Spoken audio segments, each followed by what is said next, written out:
बिबट्याच्या हल्ल्यात 9 बकरी ठार, 10 गंभीर जखमी तर 44 बकरी बेपत्ता. राशिवडे येथील घटना. यशवंत सेना जिल्हाध्यक्ष संजय वाघमोडे यांची घटनास्थळी भेट. कोरोना महामारी जिल्हाबंदीमुळे हैराण झालेल्या मेंढपाळ विलास शिवाजी जोग राहणार राशिवडे तालुका राधानगरी यांच्या मेंढरांच्या कळपावर बुधवार तारीख 10 रोजी पहाटेच्या सुमारास अचानक बिबट्याने हल्ला चढवला. बिबट्याच्या हल्ल्यात 9 मेंढ्या ठार, 10 जखमी, 44 बेपत्ता झाल्या आहेत. घटनेची माहिती मिळताच संजय वाघमोडे यशवंत सेना जिल्हाध्यक्ष कोल्हापूर तातडीने घटनास्थळी यांनी धाव घेतली. डॉक्टर पठाण उपसंचालक पशुसंवर्धन कोल्हापूर यांना व राधानगरी वनविभागाचे आरएफओ बिराजदार यांना फोनवरून कल्पना दिली. वन्य प्राण्यांच्या हल्ल्यांचे करण्याचे प्रमाण वाढले आहे.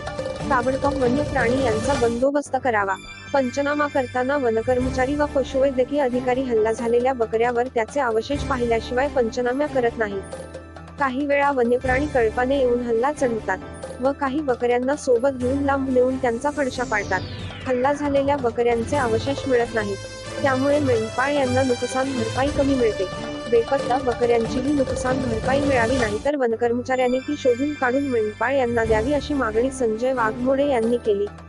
यावेळी घटनास्थळी सरपंच, तलाठी, मंडल विस्तार अधिकारी, पशुसंवर्धन विस्तार अधिकारी, वनाधिकारी व वनकर्मचारी, अरुण कोंडे, यशवंत सेना भुदरगड तालुका अध्यक्ष, दत्ता जोग अध्यक्ष धनगर समाज राशिवडे, अण्णा जोग, रामचंद्र जोग, सर्जेराव जोग, काशीनाथ जोग, प्राध्यापक लक्ष्मण करते, राम कोळेकर, अमोल मेटकर, विठ्ठल आनुसे यांच्यासह धनगर समाज बांधव उपस्थित होते.